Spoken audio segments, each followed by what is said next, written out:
Hello and welcome to the West Ham Breakdown with me, Jack Alderton, and my mate Callum Goodall in a week where we were defeated 2-1 by Chelsea, but performed really quite well. We've got lots of things to cover on this pod, starting with the performance against Chelsea, going on to talk about some of the substitutions in that match and the way that Chelsea's changes in the second half affected us, and then finishing on some of the differences that we're seeing so far in summary between Potter and Lopetegui. But before we even get into any of that, Cal, we made a signing. We did. He's on loan for the rest of the season, and it's Evan Ferguson. I just wonder what you think about that. I know we got quite a few questions because he didn't make our strikers video. So yeah, I think people are wondering what we think about his signing and whether we think he can make a positive difference to West Ham in what remains of the season. Yeah, I mean, given how limited we are up there, I think it's hard to look past that as the first thing, right? It's someone, which is good, and that's not to downplay how good a player I think he is and can go on to be.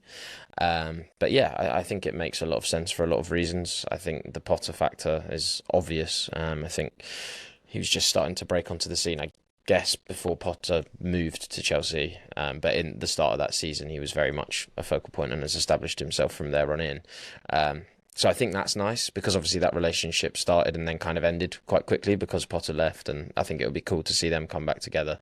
And the trust that he's willing to put in him will be great because there's no concern about whether he's going to get minutes or bar potential ankle injuries if they stay at bay, which we all hope they will.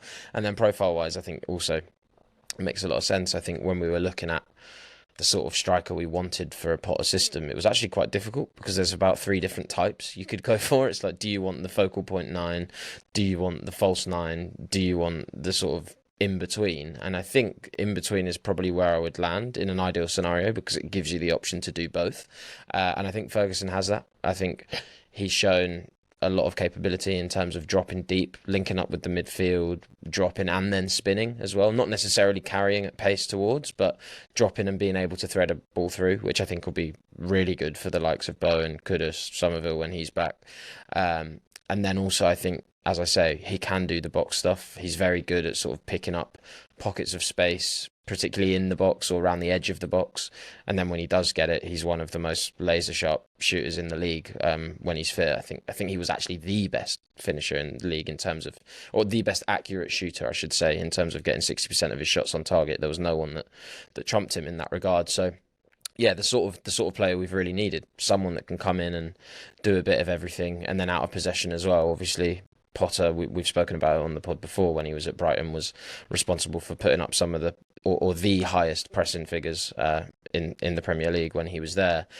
Ferguson obviously will have been accustomed to training that, will have been accustomed to doing that when he was in the starting 11. So again, someone that can come in and enable what Potter wants to do and sort of almost fast track that process, I guess, rather than having to teach players that haven't done it before.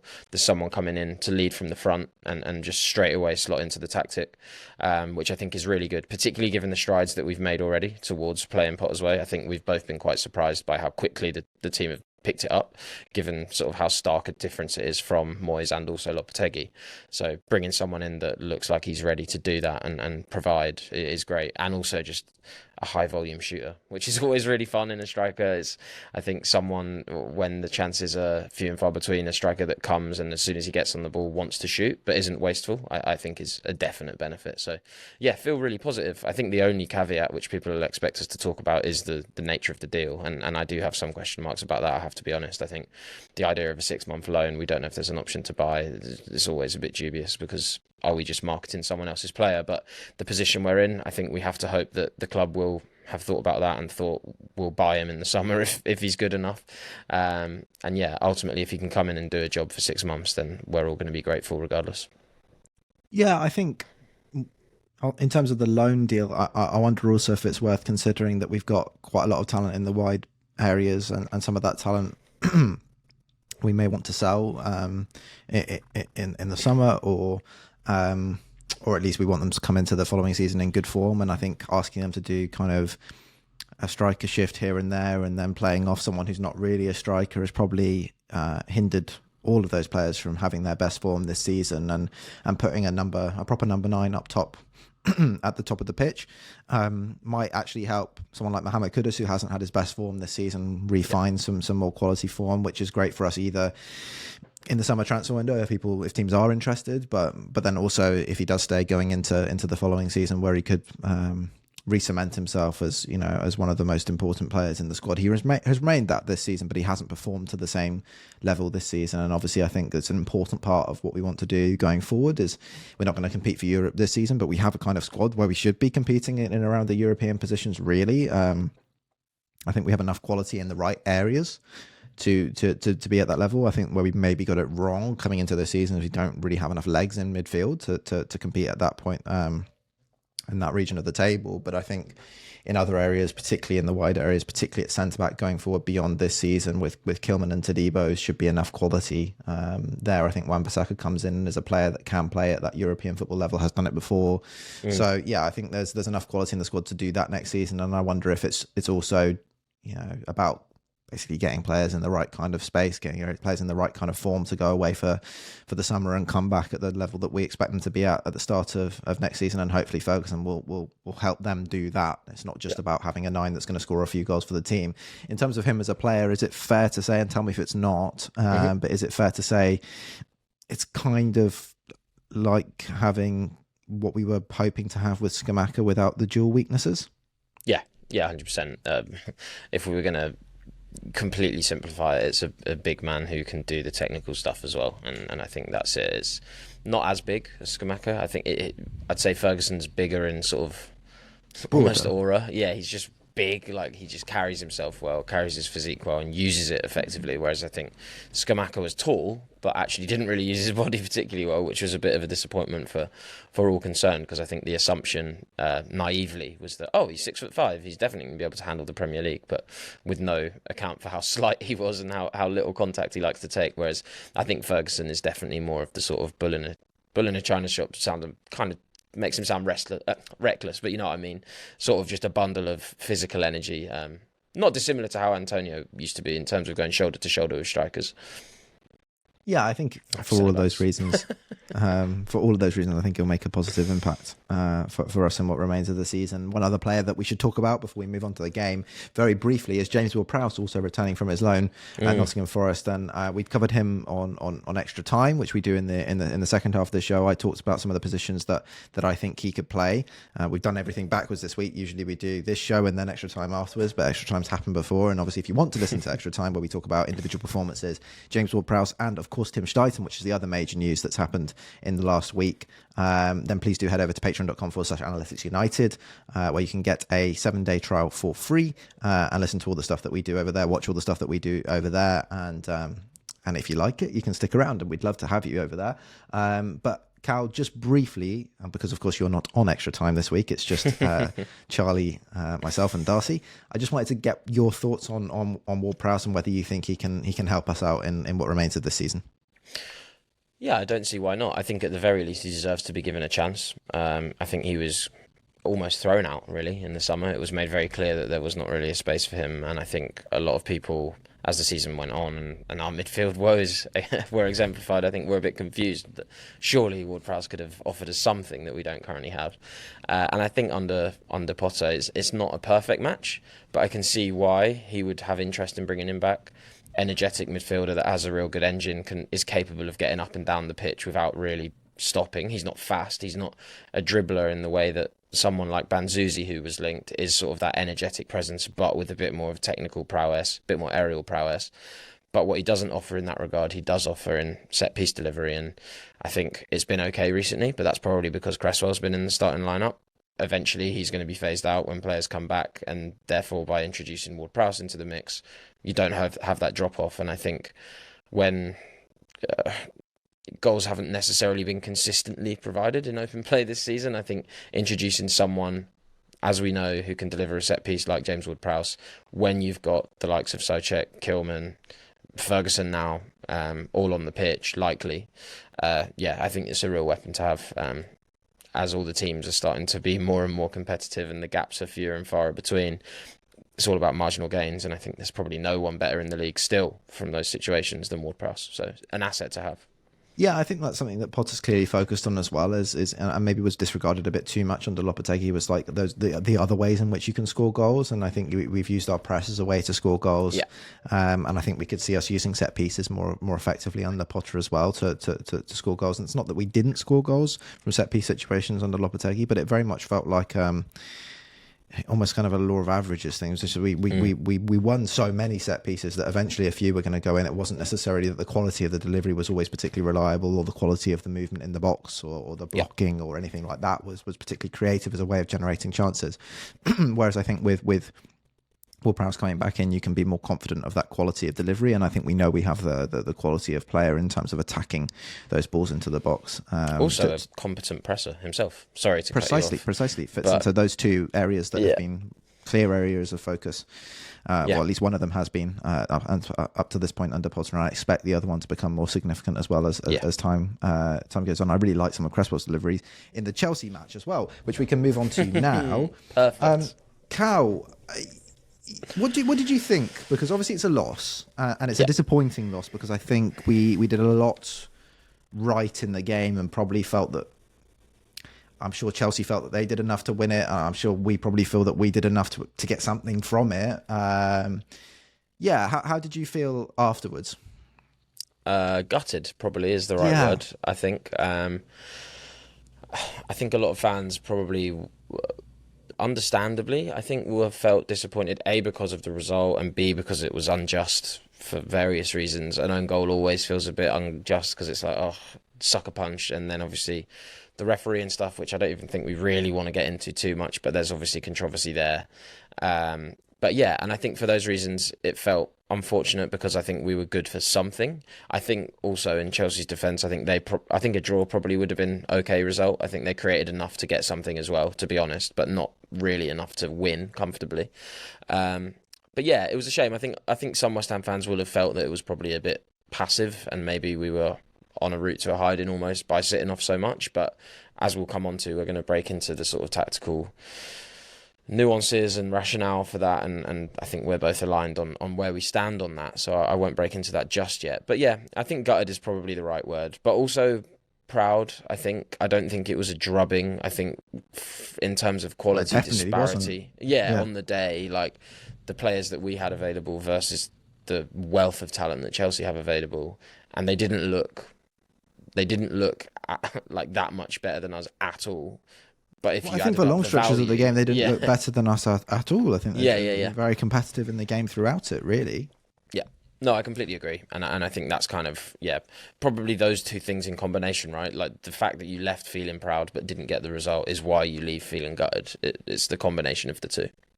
Yeah, absolutely. I think also part of the frustration probably is that Chelsea, a lot of Chelsea's sort of bigger chances in the game, particularly in the first half, came from quite silly errors that we made ourselves, and didn't really come from Chelsea sort of overwhelming us with their quality on the ball. I actually think that in settled play, we were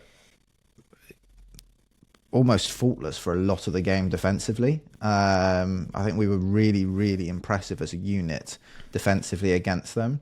And then we found ourselves giving up chances from things like Kudus giving the ball away just in front of our box, a switch that goes kind of to nowhere and ends up with Enzo Fernandez running through on goal. Their first big chance in the game falls to, I think it's Madueke, and that comes from Bowen losing the ball unpressured in the middle third.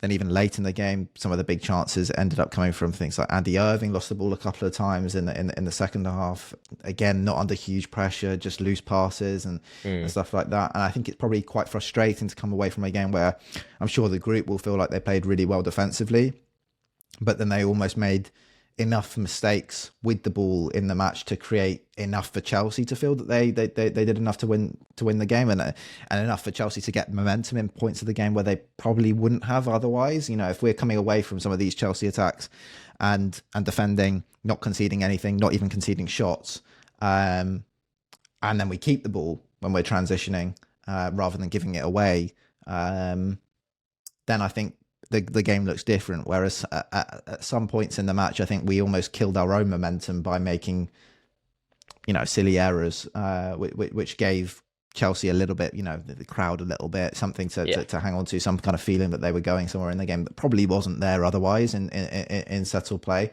Where I think we were very, very, very impressive. You spoke about the passivity, the fact that we sat deeper. I think the first thing to say about this is, it's one thing sitting quite deep or sitting off in every game regardless of opposition. It's another thing picking and choosing certain games to play in this way, and it's definitely not the way that we played the previous Premier League fixtures. We were quite aggressive against Aston Villa, we were quite aggressive in the right moments against Fulham, and even here we were quite aggressive in the right moments against Chelsea. That's something we want to come onto. I mean, ultimately the goal that we score comes from a pressing moment. We win the ball high and score a goal as a result of it. But I think there are plenty of reasons to defend in slightly deeper, slightly more compact against Chelsea. These are things that we spoke about on our preview podcast, which again is also over on Patreon. We do every week looking at the kind of opposition. We do a pre-match pack show, looking at everything that they do, all the tactics related, all the data related to them, and then we break that onto tactics and kind of things that we think we should do as a result in the preview show. And on that, we really did speak mostly about trying to be compact against Chelsea and limit the space in the centre of the pitch. And I suppose a lot of that is because the quality that they have out wide isn't necessarily quite as good as some of the other teams that are looking to compete at the very top of the table, where maybe they can rely on a Mohamed Salah or a Bukayo Saka, or Jeremy Doku has done it at points for Man City. The quality of player across a lot of those other teams is just a little bit better, whereas Chelsea, I think Noni Madueke, Jadon Sancho, Mykhailo Mudryk, Pedro Neto, there's a lot of talent in that group of wingers, but they haven't necessarily found someone that can break 1v1 and score a goal out of nothing when receiving wide, right? Yeah, I think that's it. I think we kind of knew. Well, in fact, going into the preview, we weren't sure whether Paquetá would play or not, but even still, we sort of had said the main focus when preparing for the game against Chelsea is how you limit Cole Palmer, because frankly, that Chelsea are good enough to not allow you to play the game on exactly your terms. So what you need to do in that scenario is, okay, well, how can we fight fire with fire and limit how they want to play? And the way to do that was to shut Cole Palmer out as much as we could and then say, okay, cool, now what are you going to do? And we backed ourselves in those scenarios. And I think it paid out for the reasons that you've said. I think Madueke, good player. Sancho, good player. Maybe the simplest way to put it is these are players that we, for a long time, have discussed as potential transfer targets for West Ham. And that's probably maybe where they're at. Well, not so much Sancho, but definitely Madueke. Well, when he was desperate for a loan and an option to sort of get out somewhere and maybe get a second look in for redemption. Madueke definitely when he was in the Eredivisie. And I think Chelsea have classically done that manoeuvre of, well, let's hoover up all of the players that every top 10 club might have an interest in because they have a high ceiling. And yeah, I think Madueke is a very good Premier League player, but as you say, he's not in the same sphere as Salah and Saka and those top 4 level wingers. And I think that's where you bank it. Palmer, however, is. So I think it makes sense. In the same way, if you're playing against Liverpool, focus on how to shut down Salah and then take it from there. We did the right thing. It might feel passive, it might feel regressive, but when you factor that into the same conversation, when you look at who we have available, okay, we don't have Paquetá, we don't have Alvarez, we don't have Todibo, we don't have any real recognised striker. So our in-possession approach probably isn't going to go on our terms, even regardless of the opposition. So it makes so much sense to focus on our out-of-possession shape and make sure that's absolutely 10-10. And I think, as you've said, for almost 90% of the game, really, maybe 80%, I think the out-of-possession approach was bordering on faultless, really, bar a few individual errors. And I think the clear thing to pick out here, by the way, is that, I think with players out, this has been the focus in the other games as well. I think it just led us to different conclusions against Chelsea. Yeah. So I think the same ideas were present in the game against Fulham. The same ideas were present in the game against Aston Villa. In those games, for example, against Aston Villa, we chose to press really aggressively on their left-hand side, and it got even better for us when Luka Dean became the player that was playing at left centre-back, and our pressing success was so much greater when he came into that position. But, a process about how to limit them led us to a conclusion that actually pressing against this lot might be a better way to control the match. Against Chelsea, the same process led us to a different conclusion, which was, well, if we go high against these guys for a long period of the game or for a lot of the game or in the wrong moments, well, then there's going to be space around the edge of our box for Cole Palmer, and there's going to be space behind our back line for Nicholas Jackson. Now, these are two situations we don't really want to find ourselves in the game. So it's going to be better in this specific match to sit a little bit deeper, control the box, control the space in front of the box, which, by the way, I think we did impeccably. The execution of that game plan was absolutely brilliant, given the players that were on the pitch. How many players are missing? You're asking Andy Irving and Thomas Soucek have never really played together as a midfield two without even having really one ahead to control the space in front of the centre-backs, communicate really well, make sure that Palmer never really gets on the ball in the centre of the pitch, which they did. Palmer had to drop out so much closer to Caicedo to get on the ball because he couldn't get on the ball in the centre, in and around the penalty area. And then I think as well in the centre-back positions, you've got Kilman flanked by two full-backs playing as wide centre-backs. And I thought they did it incredibly well, marshalled that space really, really well, made it very difficult for Jackson to roll off into space.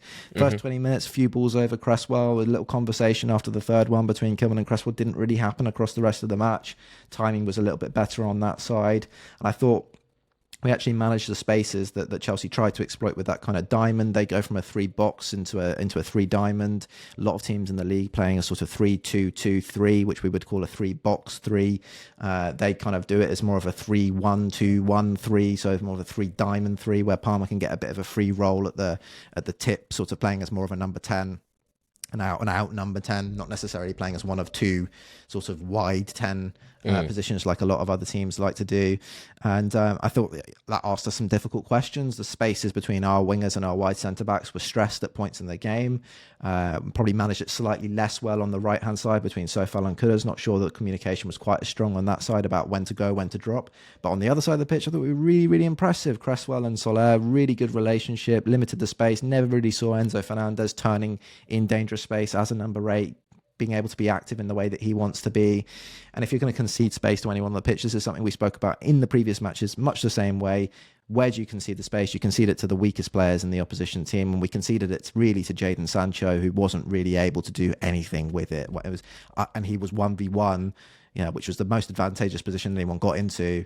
1v1 against Wan-Bissaka, which is our strongest defender. So a perfect kind of situation to allow, to encourage. And similarly on that side, if he is unable to play forward in those moments, he comes inside to Mark Cucurella, who's a left back coming up into a left 8 position, who again is one of the weaker points of that Chelsea attacking system. So really nicely constructed, A, as an approach, and then really nicely executed, B, by the players on the team who haven't had, a huge amount of experience playing together in this shape or in this approach or anything. I thought they did really well considering all of that.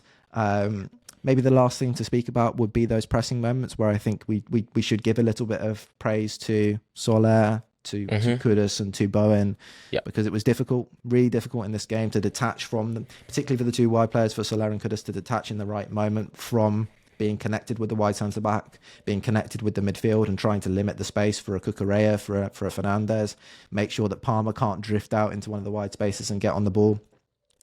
And yet really pretty much for the vast majority of the game, they picked their moments really well. And when they did go, they pressed effectively, turned the ball all the way back to the goalkeeper, pressed them through to the goalkeeper and forced the ball long, which is fantastic work from the front three.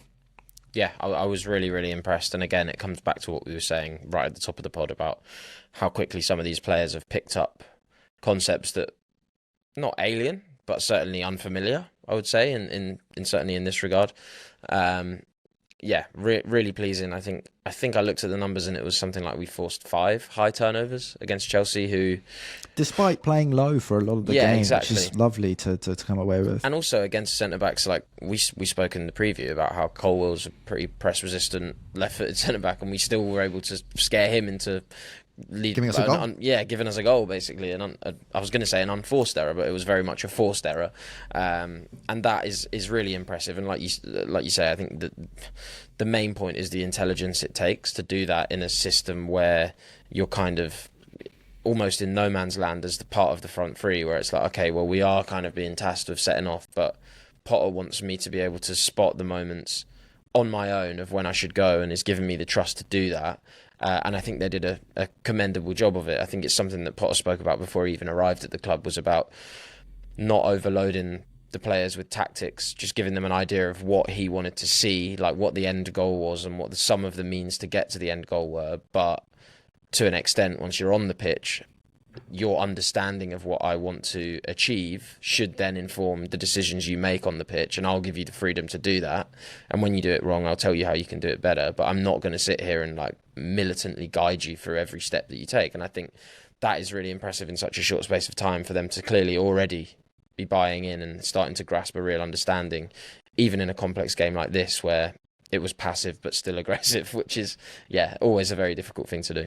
We should move on, though, to the things that really changed the game, and ultimately, it's pretty simple, isn't it, when it comes to what changed? They brought on a huge amount of quality off the bench, and we brought on some very good players, but not quite of the level that they were able to turn to. And with Malo Gusto, who I think made a really big positive impact for Chelsea, and also with Christopher Nkunku, who was brilliant, really, and massively changed the game.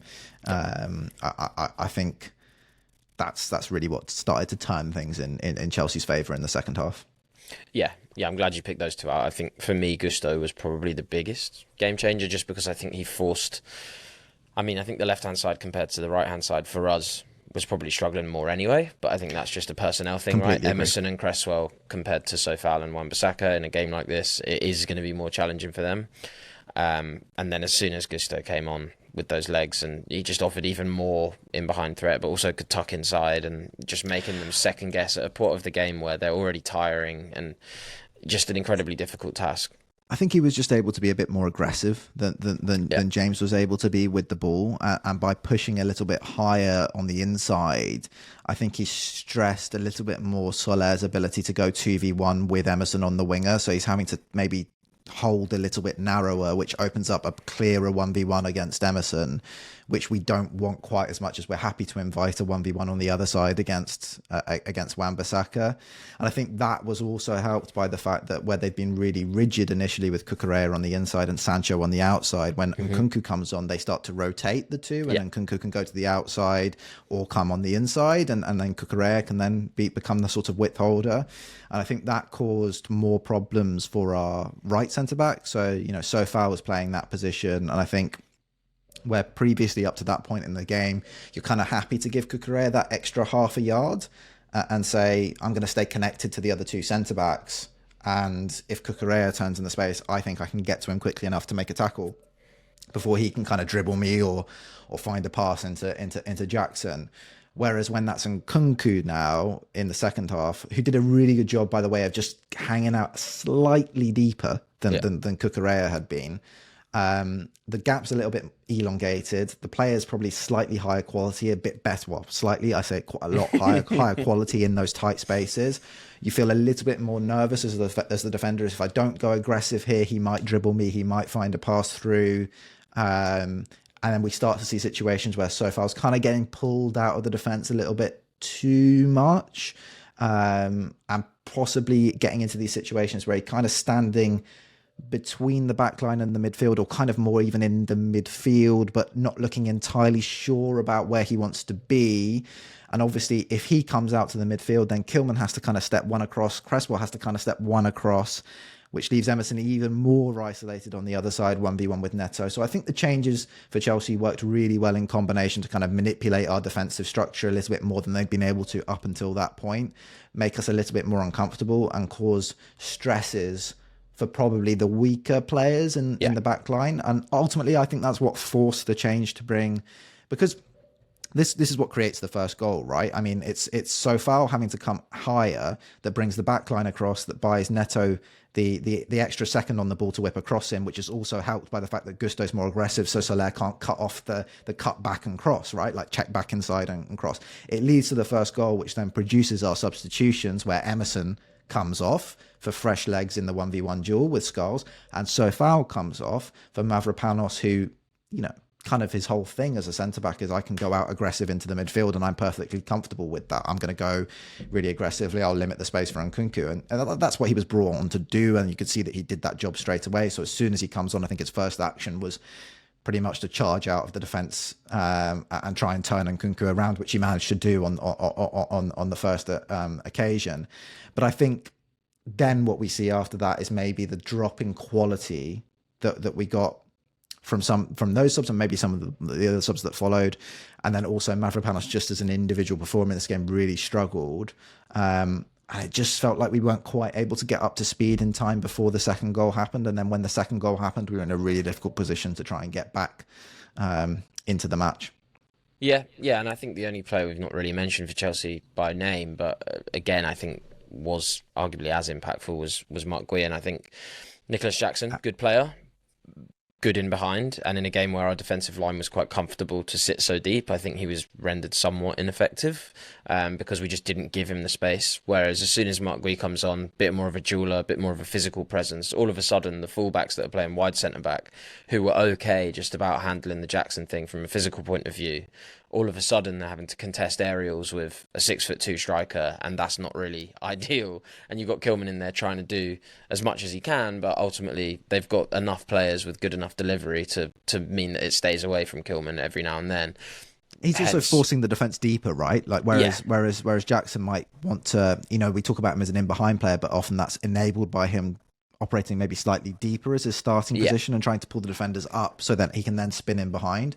Whereas I'm going to go for Guilherme. I'm not entirely sure, but I think it might be Guilherme. It plays more kind of on the last line, trying to push the defence back, which again only kind of increases the space for Nkunku, for Fernandes to start to become active in those kind of wide points of the diamond in the number 8 slots. Yeah, 100%. Ultimately, it's the point we led with, right, coming into this middle section. It's just that the players that we were able to bring on to try and counteract the threats that their subs presented just weren't really up to scratch on the day, and I don't think that's necessarily surprising when you look at how much some of the players they brought on cost them, and you look at where our players came from. 2 of them from the academy, one of them an 18-year-old from Brazil who is barely blooded at this level, one of them an ageing Danny Ings, and the other one, well, how do you describe Mavropanos at this point? I mean, to be honest, he was the one that probably came on and made the most sense profile-wise in terms of addressing the issue that we saw, but just unfortunately... And had the worst impact. Yeah. Unfortunately, he didn't necessarily execute what he was asked to go out and do. But yeah, I can see from a Potter point of view, well, I need someone to come on and be more aggressive, and I'm just going to have to trust that he's going to make the right decisions and be good in the air. Unfortunately, that didn't quite happen. Yeah, not so. Look, I want to give you an opportunity to talk about one substitute appearance that did go very well. You referenced him there, and I'm bumping this up from the end of the pod because we've got so much to get through. And actually, you've already taken us there, really. He's not been blooded yet at this level, really. He's not had too many minutes this season. He's been limited to 5-10 here and there, and he was just 10 in this game. But wow, what a 10 minutes it was from Luis Guilherme. It seemed like for the first time this season he really arrived and showed the kind of quality that meant that we signed him for quite so much money from Palmeiras. Yeah, I mean, it will come as no surprise to you, Jack, for sure, because I watch a lot of Brazilian football and I was very hot on him when he came in, and I'm sure a lot of listeners are aware of that as well. So I had I've probably got more of a vested interest in Guilherme than most, and I was just really, really pleased. I mean, the level of performance itself was great, but I think most pleasing for me was that for the first few minutes, it looked like almost this could be it. A lad whose confidence is probably shot, maybe struggled with the move. There's so much going on in the media about the club are trying to shift him. Lots of people suggesting that he was just a random last-minute purchase from Steiten because he was desperate to buy someone from Brazil and he just took a punt on him and he was actually never going to live up to the expectations, and he'll hear all of that and that can't do any good. And then he's had moments in fits and starts but never enough to leave a lasting impact or for anyone to really get any idea of how good he might be. And the first couple of actions maybe didn't go in his favour and he looked disappointed, and I was like, oh, this is painful. And he just turned it around and was just like, no, didn't let it get to him. If anything, used it to sort of G himself up. I was going to say that Cucurella, that 1v1 with Cucurella where he tried the cross, it bounced off Cucurella, hit him again and went out for a goal kick. I think just something snapped there. You could see the anger just come for the first time. He kind of like threw the ball down. And then from that point onwards, it seemed like the kind of maybe before where we've seen a young player new to the league, maybe slightly not overawed by it, but maybe a bit too respectful of the other team and his own teammates, and playing kind of a system role out on the right wing, kind of waits for the ball to come to him and then tries to win a 1v1. That went, and it was just suddenly, I'm going where the ball's going, you're going to give it to me, and I'm going to do something special. It was fantastic, and then immediately we saw all of the strengths that I've known for a long time that he's had. And I think as well, people are quick to write him off because he's not played much senior football. He didn't play much senior football in Brazil. He still had a reasonable amount for someone of his age. He's 17, 16 when he broke onto the scene at Palmeiras. And I think people have a bit of a misrepresentation when they think of Brazilian football, because you think of Brazilian players skillful and it's a bit of a fancy league and it's easy for these skillful players to look good. It's not the case at all. It's an incredibly physical league, incredibly demanding, lots of senior pros there, lots of big players, big defenders. So for him to even break in to a team that are title contenders every single season with some of the best players in Brazil, one of the best squads by an absolute country mile, for him to break in ahead of some of the players that were there already is incredibly impressive. And the skills that we saw, even in that 10 minutes, the biggest skill for me has always been his sort of deftness of touch and close control in tight areas, and his ability to maintain that tight control when moving at pace. And I think we see that, right, when he picks up the ball in the half space and just carries all the way to goal and almost creates an equaliser for us after that. It was just great, and I really hope we see more minutes. I think that will have sort of really grabbed the attention, I think, of obviously fans, but also coaching staff, surely, who have given him that chance. And I think more minutes, please. And also, what a way to respond to a lot of crap that hopefully he's maybe not understood, because his English probably isn't quite up to scratch yet. But I think, just knuckle down. The talent is obviously there. As I say, I've seen it in Brazil. I've seen him make men 10, 15 years his senior look like absolute idiots in the Brazilian Prem. So I have no doubt that with enough time he'll get there. And I think if he does, then we'll have a real asset on our hands. And I think a lot of people will probably have to eat their words, frankly. Yeah. I just wanted to say as well, with that run across the whole pitch, really right through the centre, he's running past Moises Caicedo. He's running past the guy, right? Maybe beyond Declan Rice, the guy for defending transitions in world football. He made him look like he was running in treacle. Which, and it's not easy. Every touch was perfect. The weight of every touch. There's no point at which he's like bumbling with the ball and has to regain control of it. Just every touch perfect. Releases the pass at the perfect time as well. Generated a big chance. I have to say as well, the block by Adarabioyo on Kudus' shot is absolutely brilliant, because he does everything right to whip round, turn in the box, and then shoot back towards the way that he's gone, which would beat the keeper undoubtedly. It's a fantastic block by Tosin. Didn't go for the surname the second time. You did it well the first time. There you go. I've just done both then. I think that was incredibly impressive. But for me, the moment that impressed me the most was actually when he came back to the centre-backs and took the ball off of the centre-backs. This is the guy that's meant to be the width holder, the right winger. Comes back to the centre-backs, takes the ball off the centre-backs, turns in central midfield, and then whips a pass out to Ollie Scholes on the left wing. I know Cucurella intercepts it and it goes out for a throw, but it was just the insistence of, we're going to the final third whether you like it or not, and I'm going to get us there. And I think we in the game, forget Luis Guilherme and what his career could be at West Ham and whatever else. In the game, in that moment, we needed a player. Chelsea were wasting time, and we weren't even complaining. Chelsea were taking 2 minutes to take a corner, and no one was complaining. The commentator's going, 7 minutes come up, and the commentator goes, well, West Ham have got to get through another 7 minutes here. Not, it's 2-1, and the 7 minutes added on, and West Ham have a chance of coming back. It felt like we were drifting through the game until he went and came on.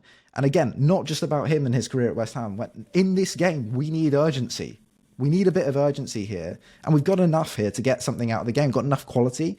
I think to be 18 and to make your teammates around you believe like they did in those final few minutes, to push like they did in those final few minutes, That's impressive. Yeah. And the big thing for him is, can he take that back into training now? It's not the next game. When's the next game going to come? Who knows? And yes, we want more minutes, but also he's still an incredibly young player. He's got so many players who are ahead of him, more senior than him, who will be doing loads in training as well to deserve opportunities. It's not the case that people are not performing, because if they weren't performing in training, they wouldn't be on the pitch. And so there are loads of players that he's got to push past. The hope is maybe 5 minutes becomes 15, maybe 15 becomes half an hour, and then he's pushing to be to be a starter. But for me, it's more, maybe that hasn't been seen in training up to this point, and that's what's generated all this noise about whether he's staying or going. And now it's, can he take that energy, not, I'm new to the Premier League and everyone else, I'm not sure, maybe doesn't speak much of the language, take that energy, that confidence back into training and start to really impose himself there and show the coaches, get the belief of the coaches. Because I think it was very, very, very, very clear here, even if it was only 10 minutes, that he absolutely has the talent. When else have we seen a teenager perform at that level for West Ham? Declan Rice, Reece Oxford. Those are the two examples I can think of in the last 10 years. The teenagers performed that well in the Premier League. Ollie Scholes in Europe, maybe Divine Mabama in Europe, but in the Premier League, in a Premier League match against Chelsea, it doesn't happen very often that someone plays that well. So super impressed. Really, really, really pleased for him. Okay, so if we were relatively happy with the performance against Chelsea, a little bit disappointed that we didn't get more, I think, probably created enough in the game to do something more. If Mavropanos hadn't shot at the end when we had basically every player in the box with Wan-Bissaka free to cross, I mean, one of the most ridiculous decisions I think I've seen from a player at West Ham since, it was away at Wolves where we peppered Wolves with chances maybe 2 years ago, and was it Said Benrahma that had just a square ball on? Or either Benrahma or maybe Paquetá. Someone had a square ball on, 1v1, 2v1 with the keeper and shot. I do instead remember. I think it was Benrahma, This is the worst since then. The Mavropanos shot from the edge of the box. What an unbelievable opportunity that would have been. It would have been harder probably not to score. We had 3v1 at the back stick. 3v1 at the far post. All it took would have been out to Wan-Bissaka, big looped cross, goal, almost certainly. So disappointing, of course, not to come away with the result, but happy with the performance. I think the landing place for this pod has to be to talk about, kind of in summary, how great it is to see just this degree of adaptability and competitiveness across different games that demand different things from the group with so many injuries. It's such a breath of fresh air from where we've been, isn't it? Yeah, 100%. I think the key for me was, how to summarize it. I think ultimately adaptability in terms of approach, i.e. we were more passive than we were against Villa in that second half. I think the PPDA numbers, the passes per defensive actions, for those of you listening, it's a measure of the intensity of the press. Against Villa was some of the most intense that we've seen at West Ham in years. Maybe bar the most. I've not Leverkusen checked. game, but we generally haven't done it for a long time. And then against Chelsea, it was some of the least intense across the whole game. Whereas in moments there was good moments, but I think in spite of that huge shift from one game to the next, we didn't lose the essence of what actually we wanted to do, even though we dropped the defensive line slightly deeper. We were slightly more direct in terms of trying to have build-up attacks. We were willing to go direct and press through. But the essence of how we wanted to play was still the same. It was still aggressive. It was just less often aggressive. And it was still controlled and play out, but it was play out a little bit... we'd play out for less time. We'd maybe play one or two passes around the back and then go up rather the tempo. than exactly. But it was still the two sort of hallmarks of a Potter side, right? Is you need to be comfortable around the back because we have to assert control right from the start of our possession, and we need to be aggressive out of possession because we want to try and create our own moments in possession rather than wait for possession to come to us. And even though we changed to a deeper, slightly more defensive approach, those core elements were still present throughout, which I think is such a marked shift from where we were previously, where we would see adaptability and changes, but it came with a massive shift in how we did everything across the pitch, which meant there was no consistency, despite calls for needs for consistency. There was no consistency in approach, whereas I think for something to look so different to what we saw in that second half versus Villa, but also so similar, is so impressive. And I've said the word "so" about 6 times in that minute, so I'll leave it there. Yeah, look, I think I agree with almost everything you said there. I think the main thing for me is it's the consistency of the ideas, regardless of where the defensive line is.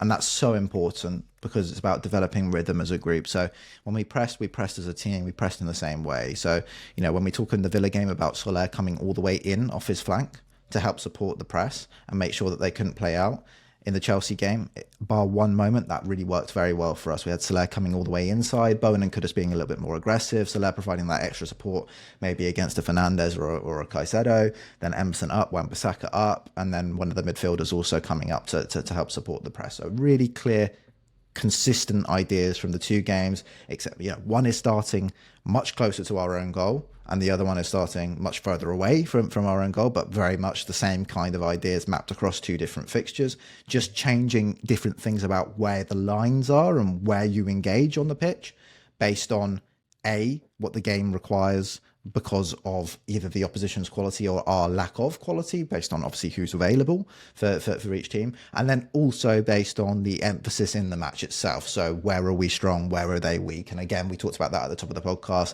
If you look at Chelsea, I think anyone who's looking at Chelsea right now, coming up against Chelsea, knows we don't want to deal with Cole Palmer getting lots of the ball because he scores goals when he gets lots of the ball, and B, we don't really mind the wide players getting lots of the ball because they just don't create as much as other top 6, top 4 wide players do. That's just the case. And that's not us saying that they're not high quality players. They just don't create the same amount as other top 4 wingers, particularly in the 1v1s. Like Sancho is a much more retention focused winger. And you see that change when Nkunku and Neto come on, when Chelsea feel, we can't really do the retention. Like we have to go aggressive here and have to be trying to take people on because we're not creating enough in the wide areas. So it's it's not just me saying it; it's also Enzo Maresca saying it with his substitutions in the game. So that's really, really nice. The only thing I would disagree with about what you said is I think with Lopetegui, there were wild differences in lineup, there were wild differences in system, and there were wild differences in some of the ideas from game to game. But there were also some ideas that remained the same, which we want. We want some ideas to remain the same. It's a good thing that some ideas remain the same. The problem is that often the ideas that remained the same under Lopetegui were the bad ones. Yeah. Not the good ones. So bad ideas, like having massive midfield decompaction, one bisecting the centre-backs, one joining the last line, and then one doing everything in the middle alone, kind of was quite often the case across lots and lots and lots of games. And then other ideas about how to defend in transition, how many players you commit to the attack, and where you position your players when thinking about how to defend counterattacks. Also very consistent and not very good ideas. And then also out of possession ideas like wanting to cover the pitch, wanting to always try and basically be prepared for any eventuality, but therefore not being actually that effective in any zone of the pitch at all, whether it was in the final third, the middle third, the defensive third, on the right side, the left side, or in the centre. You were kind of equally vulnerable across the pitch because you were trying to be too wide and too effectively not compact. And frankly, I think at Premier League level, or not to be too dismissive, with elite football, you need to be compact. I mean, everyone needs to be compact as a defensive team. You can have compactness in different ways, but you have to be compact. You have to be close. The distances have to be good, and distances were not good. And those are the things that I think were consistent, and ultimately were the things that underpinned the level of form, the results, and the performances that we saw across the period. Now I think we have similar, maybe you could establish 3-4 similar core ideas for Potter, but they're core ideas that are sound, that are good, that help us be effective. Other things can change. The shape can change, the system can change, the players can change. the height of the team can change, where we press, and what our pressing triggers are. And it's sort of like, do we want to be really aggressive on this winger or that winger? Do we want to be more passive against this player or that player? That is changeable. And that's the stuff that should change. Yeah. Because that's how you prepare properly for a game. And I think the communication and the cascading of information from the first person who watches games ahead of the opposition or playing the opposition, through to, you know, Potter, through to the coaches, through to the players, and then the feedback also that happens in a game from the players to the coaches and back again, and then also when it comes to substitutions, that process is working really well now at West Ham, and that's a really important thing, number one, and a massive change from where we were, number two. So things that can help us to be a lot more effective across the rest of the season. And I don't want anyone to come away, ultimately, I think what I want to land on is I don't want anyone to come away from this game against Chelsea and think that, oh, we're just going to go back to sitting 10 men behind the ball, 11 men behind the ball and trying to stop the opposition from scoring. I don't think that's the case at all. I think we just made a series of good decisions about how to control Chelsea, and we're very unlucky not to use that approach to draw with or even beat Chelsea away from home. Maybe with some of our better players available, you know, take a look at the second goal, for example, where, you know, Souček is desperately calling for Mavropanos to come wider so he doesn't end up in a 2v1 against Palmer, and Mavropanos just doesn't listen. And adjust his position. Maybe if that is Todibo, who's more comfortable, maybe being a bit more aggressive as a wide defender, maybe that goal doesn't happen in the same way. Maybe Palmer doesn't drive down the outside, get a ball in, which then really, again, even more misfortune on top, deflects off Wan-Bissaka and goes in. So, you know, couple of things going differently. I think the referee you mentioned, I know the decision for the first goal will have been hugely frustrating for a lot of West Ham fans. I can see an argument for and I can see an argument against. What I can't see is a suggestion that, oh, the West Ham defence had time to set itself again, and therefore it's not in the same phase and we can't go back with VAR. Even the most kind of limited understanding of the game would suggest that if Bowen isn't fouled there, Adebayo has to play back to the keeper, and the keeper would have to go long because Bowen's going to follow through with pressure. The difference, which is Moises Caicedo turning unopposed in the centre of the pitch, is vast in terms of how we can defend that situation. And the only reason Caicedo gets to turn in the centre of the pitch unchallenged is because Bowen is fouled. So, yeah, little things that maybe didn't quite go for us in this game, that if they had, we would have got a better result. And overall, I think the take from both of us is we're really, really positive about the performance and really, really positive about things going forward. Please do join us on Extra Time. We're going to talk about some of the individual performances we didn't talk about here. We've got Souček in depth. We've got Wan-Bissaka. We also talk at length about Tim Steiten, how we feel about him leaving the club, how we feel about the transfer windows that have passed. A lot has been spoken about when it comes to players that have been brought into the football club, but not much has been spoken about when it comes to players departing the football club. So we went into more depth on what's happened there over the last 2 years, maybe the platform that has been built and lessons that need to be learned and taken forward now going into future years at West Ham. So please do join us over there, patreon.com/Analytics United. First 7 days free. And thank you, Cal. And we'll see you, if not over there, next week. Oh, no, it'll be the week after now, won't we? We've got a week off because we're not in the FA Cup anymore. And I'm taking three days off. Yay! I was going to say I'm taking great pleasure in it, but I'm not sure West Ham fans will be happy about that. No, I really wish we were in the FA Cup, but I am going to enjoy my 3 days off. We will see you after that for the Brentford match. I hope you all enjoy having a weekend off from the stresses and strains of following West Ham.